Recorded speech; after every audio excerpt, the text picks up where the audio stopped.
Hello everyone. तो कैसे हैं आप सब? आई होप आप सब ठीक होंगे। तो आज हम लोग गेस की बात करेंगे क्लास 10th मैथमेटिक्स के बारे में। ठीक है, इसमें पहली जो कंडीशन है आप लोगों को पता होना चाहिए कि क्लास 10th में जो मैथमेटिक्स का पेपर होता है जेके बोस का, ठीक है ना, तो उसमें कितने मार्क्स होते हैं हमारे 80 मार्क्स रहते हैं। ठीक है, अब इन 80 मार्क्स की डिस्ट्रीब्यूशन कैसे की जाती है? देखिए, ये जो 80 मार्क्स हैं हमारे पास, इसमें एक तो हमारे 1 मार्क्स के क्वेश्चन आते हैं, ठीक है, और हमारे पास 2 मार्क्स के क्वेश्चन आते हैं, ठीक है ना, और उसके बाद हमारे पास इसमें आते हैं सेक्शन सी में, ठीक है ना, 3 मार्क्स के क्वेश्चन, 3 मार्क्स के क्वेश्चन, और सेक्शन डी में हमारे पास आते हैं 4 मार्क्स के क्वेश्चन। ठीक है, 4 मार्क्स के क्वेश्चन। तो ये टोटल में हमारे पास 4 सेक्शंस में क्वेश्चन आता है, क्वेश्चन पेपर होता है ए बी सी और डी, ठीक है ना। अब देखिए 1 मार्क्स के क्वेश्चन कितने आते हैं हमारे पास, तो ये 20 क्वेश्चन होते हैं हमारे, और 2 मार्क्स के कितने क्वेश्चन रहते हैं, तो 2 मार्क्स के हमारे 6 क्वेश्चन रहते हैं, ठीक है। और उसके बाद अगर हम लोग 3 मार्क्स की बात करें तो 8 क्वेश्चंस रहते हैं, और हमारे पास 4 मार्क्स के कितने क्वेश्चंस रहते हैं, तो 4 मार्क्स के हमारे पास 6 क्वेश्चंस रहते हैं, ठीक है। तो यहाँ से आप लोग देख सकते हैं ये तो हमारे 20 मार्क्स हो गए, और यहाँ से 6 2 हो गया हमारे पास 12, तो 12 मार्क्स ये वाले, 8 3 हो गया हमारे पास 24, तो यहाँ से 24, और इस वाले सेक्शन से हमारे पास कितना आ जाएगा 24, ठीक है। तो जब इन सब का हम लोग ऐड करेंगे तो हमारे पास आंसर कितना आ जाएगा, हमारे पास आंसर आ जाएगा 80, ठीक है ना। तो ये हमारे पास गिवन पेपर की यानी कि सीक्वेंस है, ऐसे हमारे पास पेपर आता है, ठीक है। अब देखिए, अब इसमें आप लोग देखेंगे कि जो हम लोग आज बात करने वाले हैं वो है हमारा गेस, ठीक है ना। गेस हमारा क्या रहेगा, यानी कि कौन से यूनिट से हमारे पास कौन से क्वेश्चंस होंगे, ठीक है ना। हर एक यूनिट की मैं बात करूंगा, और हमारे पास जितने भी इंपॉर्टेंट क्वेश्चंस हैं, ठीक है ना, इंपॉर्टेंट क्वेश्चंस, उन सारे इंपॉर्टेंट क्वेश्चंस की मैं बात करूंगा, और डेफिनेटली आप लोग उन क्वेश्चंस को एग्जाम में देखोगे, ठीक है। तो आपका टाइम वेस्ट ना करते हुए डायरेक्ट आते हैं हम लोग के क्वेश्चंस कौन कौन से बहुत ही ज्यादा इंपॉर्टेंट रहने वाले हैं।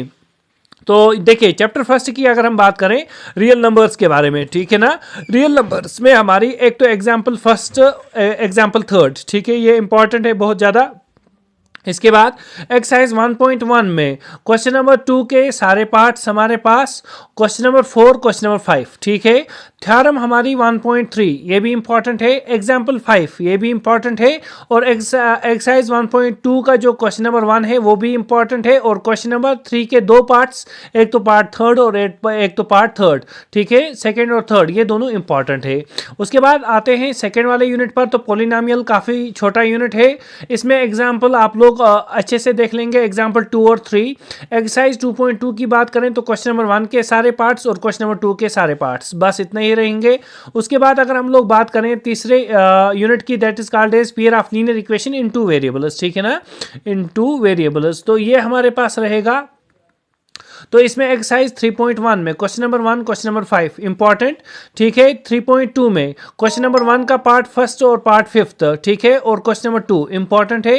क्वेश्चन नंबर 3 में पार्ट फर्स्ट, सेकंड और फिफ्थ, ये इंपॉर्टेंट है। और एक्सरसाइज 3.3 में हमारे पास पार्ट फर्स्ट, पार्ट थर्ड काफ़ी इंपॉर्टेंट, और क्वेश्चन नंबर 2 में पार्ट सेकेंड और पार्ट थर्ड काफ़ी ज़्यादा इंपॉर्टेंट। उसके बाद नेक्स्ट बात कर लेते हैं फोर्थ वाले यूनिट के बारे में, क्वाड्रेटिक इक्वेशन के बारे में। तो क्वाड्रेटिक इक्वेशन में हमारे पास एक्सरसाइज 4.1, तो क्वेश्चन नंबर हमारे पास 2, इसका पार्ट सेकंड, थर्ड और फोर्थ टिक कर लें अपनी किताब बुक से, ठीक है ना। उसके बाद हमारे पास एक्सरसाइज 4.2, क्वेश्चन नंबर 1 का पार्ट नंबर सेकंड और पार्ट फोर्थ काफ़ी ज़्यादा important. Question number 3, question number 4 and question number 5 ये ज़्यादा इंपॉर्टेंट, ठीक है। और एक्सरसाइज 4.3 में क्वेश्चन नंबर 2 और क्वेश्चन नंबर 5 ये इंपॉर्टेंट, ठीक है। अब बात कर लेते हैं अर्थमेटिक प्रोग्रेशन की, यानी कि एपी हमारे पास, ठीक है ना।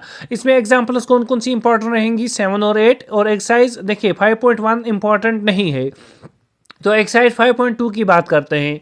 इसमें क्वेश्चन नंबर 4, 7, 9, 10, 11, 13, 14, 17 ये ज़्यादा इंपॉर्टेंट, ठीक है। और एग्जाम्पल नंबर 13 ये भी काफ़ी इंपॉर्टेंट। और उसके बाद एक्सरसाइज 5.3 में क्वेश्चन नंबर 4, 7, 8, 12, 13 और क्वेश्चन नंबर 14, ठीक है, ये भी इंपॉर्टेंट है।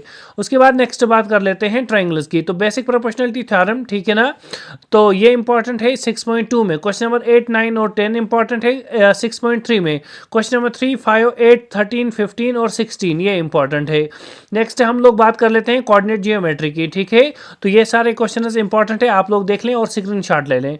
उसके बाद नेक्स्ट बात कर लेते हैं ट्राइगोनोमेट्री की, ठीक है। तो ट्राइगोनोमेट्री के ये सारे क्वेश्चन इंपॉर्टेंट, ठीक है, ये सारे क्वेश्चन इंपॉर्टेंट। और उसके बाद इसका स्क्रीनशॉट लेकर अपनी बुक पर मार्क कर लें। उसके बाद सम एप्लीकेशंस ऑफ ट्राइगोनोमेट्री, ठीक है ना। तो इन सारे क्वेश्चंस को देख लें और इनको मार्क कर लें। उसके बाद नेक्स्ट हम लोग बात करेंगे एरियाज रिलेटेड टू सर्कल्स। तो ये क्वेश्चंस कुछ इंपॉर्टेंट है इसमें, बस, ठीक है ना। उसके बाद हम लोग नेक्स्ट बात कर लेते हैं सरफेस एरिया एंड वॉल्यूम। तो सरफेस एरिया एंड वॉल्यूम में हमारे पास जो क्वेश्चन नंबर 8 है वो काफ़ी ज़्यादा इंपॉर्टेंट है, ठीक है। इसी तरह से 1, 3 और 4 इंपॉर्टेंट है, और एक्सरसाइज 12.2 में क्वेश्चन नंबर 1 और 6 इंपॉर्टेंट है। उसके बाद स्टैटिस्टिक्स की अगर हम बात करें तो जो हमारे पास एक्सरसाइज 13.1 है तो उसमें 2 और 3 और 9, ठीक है, ये इंपॉर्टेंट है। एक्सरसाइज 13.2 2 और 6 इंपॉर्टेंट है। एक्सरसाइज 13.3 2 और 7 इंपॉर्टेंट है। नेक्स्ट बात कर लेते हैं लास्ट यूनिट की, that is called as probability. Question example number 4 और एक्सरसाइज 14.1 का क्वेश्चन नंबर 3, 5, 8 और 13, 14 और उसके बाद 19, ये ज़्यादा इंपॉर्टेंट, ठीक है। तो इन वाले सारे क्वेश्चन को अच्छे से मार्क कर लें और इनकी प्रॉपर से प्रिपरेशन कर लें, ठीक है। तो इंशाल्लाह आप लोग देखेंगे ये क्वेश्चंस एग्जाम में आएंगे। इसके बाद मैं एक और वीडियो अपलोड करूंगा जिसमें सिर्फ मैं एमसीक्यूज़ की बात करूंगा, ठीक है ना। एमसीक्यूज़ यानी कि कौन से इंपॉर्टेंट एमसीक्यूज़ रहेंगे क्लास 10th के एग्जाम के लिए, ठीक है ना। क्लास 10th एग्जाम के लिए आपके 20 क्वेश्चन आते हैं वहाँ से, ठीक है। तो इंशाल्लाह आप लोग उन वाले 20 क्वेश्चन को भी वहाँ से अच्छे से कर पाओगे, ठीक है। तो अगर आप लोगों को वीडियो अच्छा लगा हो तो वीडियो को ज़रूर लाइक करें और चैनल को सब्सक्राइब करें। Thank you.